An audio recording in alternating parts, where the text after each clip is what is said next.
वहीं सिंधी युवा मंच के द्वारा हराही पोखर पर छठ व्रतियों के लिए चाय, अर्घ का दूध और बिस्किट की व्यवस्था की गई थी।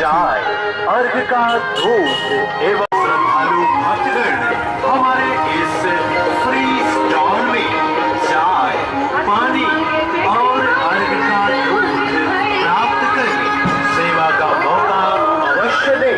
यह सेवा बिल्कुल। सिंधी युवा मंच के द्वारा आज क्या आयोजन किया गया है?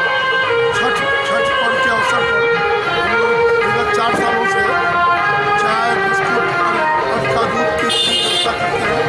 तो आज शाम 2 बजे से लेकर कल सुबह 8 बजे तक 7 बजे तक कंटिन्यू चालू रहती है। इसमें काफ़ी गणमान्य लोग भी आते हैं। जो भी आए हम लोग की सेवा से ये सारा निःशुल्क दिया जा रहा है छठ व्रतियों को? दिया जा रहा है। इसमें बट हम लोग कुछ सहयोगी लोग हैं जिनका कि आप नाम भी सुन रहे हैं, बैनर भी लगा हुआ है।